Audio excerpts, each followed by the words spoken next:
Amara, 27 tahun, seorang wanita muda yang hidup mandiri. Bekerja di kota besar, terbiasa kuat di hadapan dunia, tetapi diam-diam menyimpan kesepian setelah berbagai luka emosional di masa lalu. Ia terbiasa mengandalkan dirinya sendiri. Pak Wiryo, 75 tahun, seorang kakek sederhana yang hidup sebatang kara, setelah kehilangan istri dan anak satu-satunya. Tubuhnya tak lagi sekuat dulu, namun hatinya masih penuh cinta, kasih sayang, dan ketulusan. Pertemuan mereka berawal dari sebuah kecelakaan, tetapi perlahan berubah menjadi sesuatu yang tak pernah mereka duga. Malam itu turun dengan dingin yang lembab, menyelimuti jalanan kota dengan bayangan panjang dan sinar lampu yang temaram. Jalan aspal yang biasanya ramai, kini terlihat lengang. Hanya sesekali dilalui kendaraan yang melaju terburu-buru. Di antara deru mesin dan angin malam, sebuah tubuh tergeletak di tepi jalan. Nyaris tak terlihat dari kejauhan. Amara terbaring di sana, diliputi rasa sakit yang menusuk di sekujur tubuhnya. Luka di pelipisnya menciptakan garis tipis yang menggores pipinya. Pakaian kerjanya robek, sepatu yang tadi rapi, kini terlempar beberapa meter dari tubuhnya. Pandangannya kabur, tubuhnya nyaris tak bisa digerakkan. Kendaraan-kendaraan melintas begitu saja. Tak satu pun berhenti, beberapa melambat, lalu kembali melaju. Dunia seolah menutup mata pada keberadaannya. Di tengah nyaris hilangnya kesadaran, bayangan seseorang muncul dalam pandangan yang kabur itu. Langkahnya pelan namun mantap. Berbeda dari langkah orang-orang lain yang penuh ragu. Seorang lelaki tua berdiri di atasnya. Rambutnya memutih, punggungnya sedikit membungkuk. Namun matanya menyimpan kepedulian yang dalam.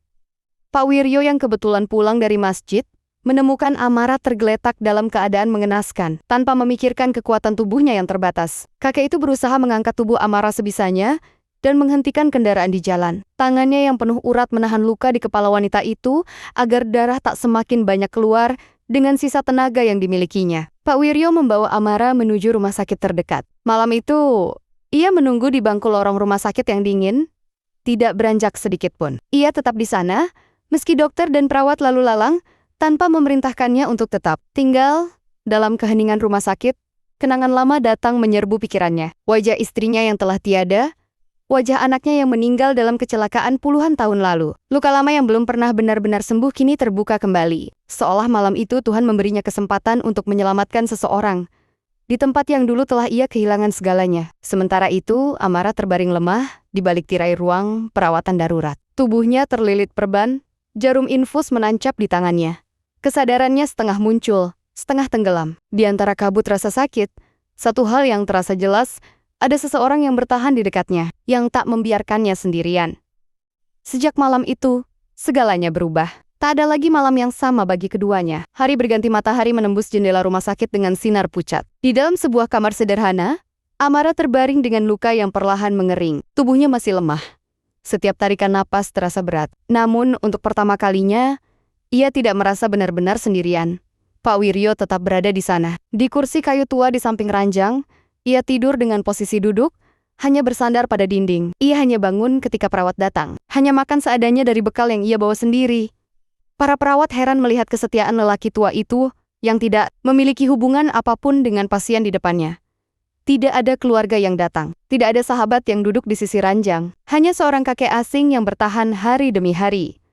Amara mulai lebih sering terbangun. Ia memperhatikan kehadiran Pak Wiryo dari kejauhan, melihat betapa renta tubuh itu, betapa lelah kulit wajah yang menua itu. Namun matanya selalu menatap penuh perhatian ke arah ranjang tempat Amara berbaring. Di dalam hatinya, tumbuh perasaan yang belum pernah ia rasakan sebelumnya. Bukan ketertarikan biasa, melainkan kehangatan yang menembus pertahanan hatinya yang selama ini kokoh. Tidak ada seseorang yang pernah bertahan seperti ini untuknya. Hari-hari di rumah sakit menjadi saksi lahirnya sebuah ikatan yang tak bisa dijelaskan dengan logika. Ikatan antara dua jiwa yang terluka, namun saling menemukan makna di tengah penderitaan masing-masing. Amara mulai membayangkan hidup Pak Wiryo yang kesepian. Sebuah rumah mungkin kosong, dindingnya diam, waktu berjalan pelan tanpa suara tawa atau langkah kaki lain. Ia membayangkan seorang lelaki tua yang setiap hari hanya berbincang dengan bayangannya sendiri. Sementara itu, Pak Wiryo yang duduk diam, seolah menemukan kembali tujuan hidupnya yang telah lama padam. Setiap denyut jam di dinding rumah sakit baginya adalah waktu tambahan untuk memastikan bahwa Amara masih bernapas. Baginya wanita itu bukan hanya orang asing yang diselamatkan, melainkan titipan kehidupan yang entah mengapa begitu berarti. Ikatan itu tumbuh dalam diam, tanpa satu kata pun terucap. Beberapa minggu kemudian, Amara dinyatakan cukup pulih untuk keluar dari rumah sakit. Namun tubuhnya belum sepenuhnya kuat. Ia sulit berjalan sendiri dan membutuhkan seseorang untuk menjaganya sementara waktu, tanpa keluarga di kota itu, tanpa teman dekat yang benar-benar peduli. Satu-satunya tempat yang terbuka baginya adalah rumah sederhana milik Pak Wiryo. Sebuah rumah kecil di ujung gang, dengan tembok yang mulai kusam dan atap seng yang berderit ketika hujan turun. Di sanalah Amara mulai tinggal. Hari-harinya dihabiskan di kamar sempit yang dibersihkan khusus untuk dirinya. Dari jendela kecil, ia bisa melihat sinar matahari pagi menyentuh halaman yang ditumbuhi rumput liar. Bau tanah basah dan kayu tua menjadi teman barunya.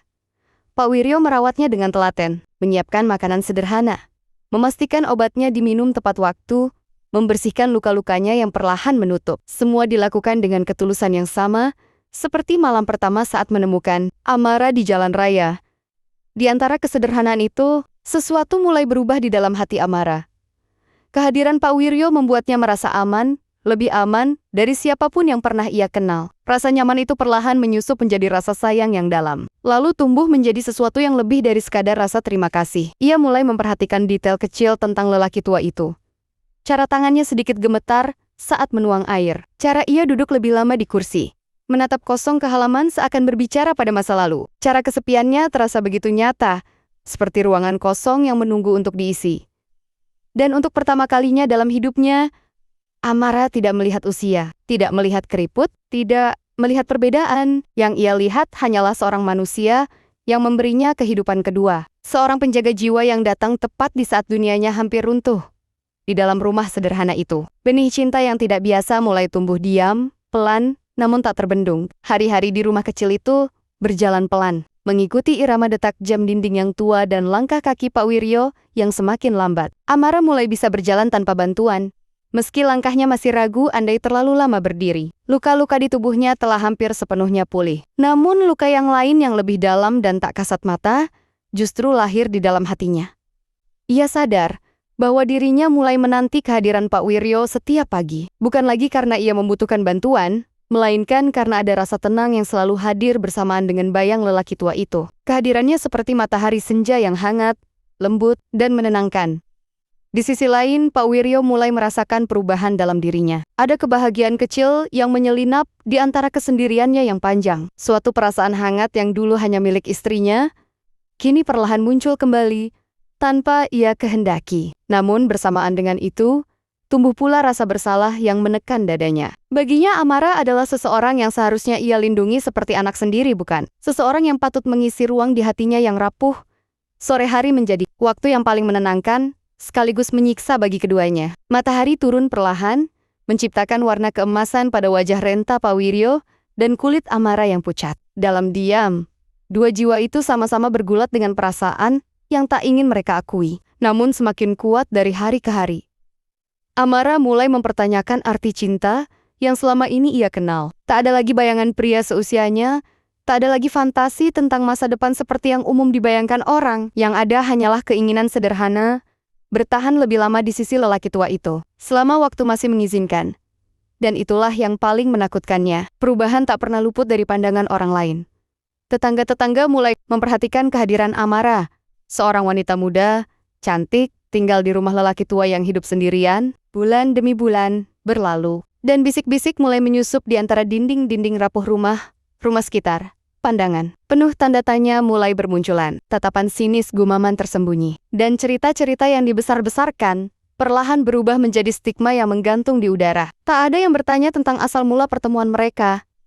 Tak ada yang peduli pada kisah sesungguhnya. Yang mereka lihat hanyalah sesuatu yang tidak sesuai dengan norma yang mereka pahami.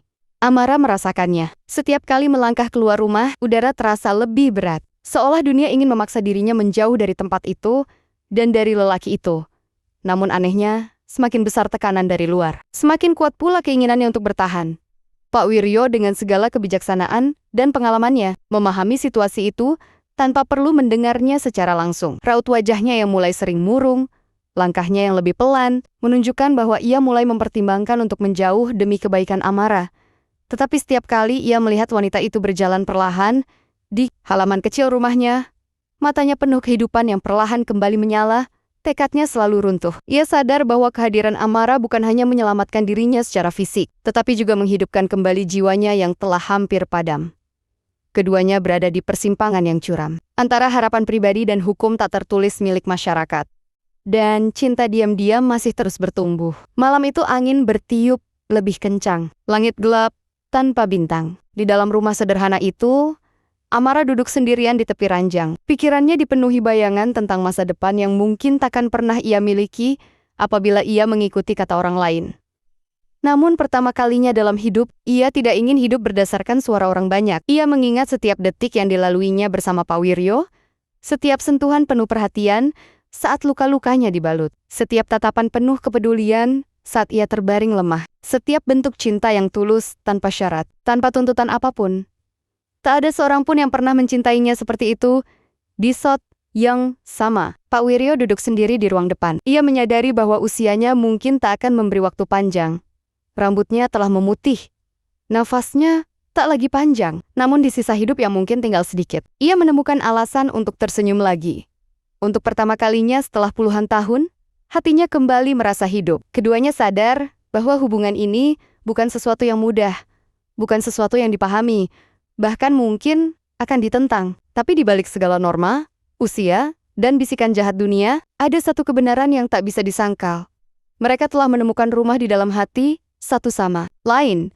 Dan ketika hati telah memilih, tak ada logika yang mampu menghentikannya. Waktu berlalu, dan hubungan tak kasat mata antara Amara dan Pak Wiryo semakin sulit disembunyikan. Walau tak pernah ada pernyataan terbuka, cara mereka saling menjaga, saling menunggu, dan saling memenuhi kebutuhan satu sama lain telah menjadi terlalu jelas di mata orang-orang sekitar. Kabar itu menyebar lebih cepat daripada angin sore. Keluarga jauh Amara akhirnya mengetahui keberadaannya. Mereka datang dengan kemarahan yang dibungkus dalam kekhawatiran berpura-pura. Di mata mereka, Amara adalah seorang wanita muda yang tersesat, hidup bersama seorang lelaki tua yang seharusnya menjadi kakeknya sendiri. Mereka tidak melihat ketulusan, tidak melihat pengorbanan, yang mereka lihat hanyalah aib yang harus disingkirkan. Tekanan pun semakin kuat. Nama Pak Wiryo mulai tercemar di lingkungan kecil itu. Tatapan orang-orang berubah lebih dingin. Beberapa mulai menjauh darinya, seolah ia telah melakukan kesalahan besar. Padahal, tidak ada satupun dosa yang pernah benar-benar ia lakukan selain mencintai dan dicintai kembali. Amara merasakan rasa bersalah mulai menggerogoti hatinya. Setiap langkahnya terasa membawa beban bagi lelaki tua itu. Setiap helaan napasnya seperti mencuri waktu seseorang yang jauh lebih pantas hidup tenang di sisa usia senjanya. Namun ketika ia mencoba membayangkan hidup tanpa Pak Wiryo, yang datang hanyalah kehampaan total. Dunia akan kembali gelap, bahkan lebih gelap dari saat dirinya terbaring sekarat di pinggir jalan Ea Sedarbawa. Cinta ini bukan sekadar rasa nyaman, bukan sekadar rasa terima kasih. Cinta ini telah menjadi bagian dari napasnya sendiri. Dan badai itu belum selesai. Perasaan Pak Wiryo telah lama berkembang menjadi sesuatu yang ia takut akui pada dirinya sendiri. Tetapi ia juga sadar, cinta yang ia rasakan dapat menghancurkan masa depan Amara jika diteruskan. Perbedaan usia terlalu jauh, waktu mereka terlalu tidak adil, dan dunia terlalu kejam untuk memahami. Dalam beberapa hari berikutnya, Pak Wiryo mulai mengambil jarak perlahan. Ia mengurangi kehadirannya di dekat Amara, memberi ruang yang dulu begitu penuh. Bukan karena cintanya menghilang, melainkan karena cintanya terlalu besar untuk membiarkan wanita itu dikurung oleh nasib seorang lelaki tua. Ia ingin Amara kembali ke dunia luar, mencari bahagia yang lebih panjang, lebih masuk akal menurut manusia. Namun jarak itu justru menimbulkan luka baru di hati Amara. Absennya Pak Wiryo dari hari-harinya terasa lebih menyakitkan daripada segala luka fisik yang dulu ia alami. Rumah kecil itu kembali sunyi, bukan karena sepi, tapi karena kehangatan yang dulu ada perlahan menghilang. Di antara kesunyian itu, Amara menyadari satu hal yang paling jujur dari hatinya, lebih baik menjalani hidup yang singkat, namun penuh cinta, daripada hidup panjang tanpa makna. Ia tidak ingin diselamatkan dengan cara menjauh. Ia ingin bertahan bersama, walau dunia menolak.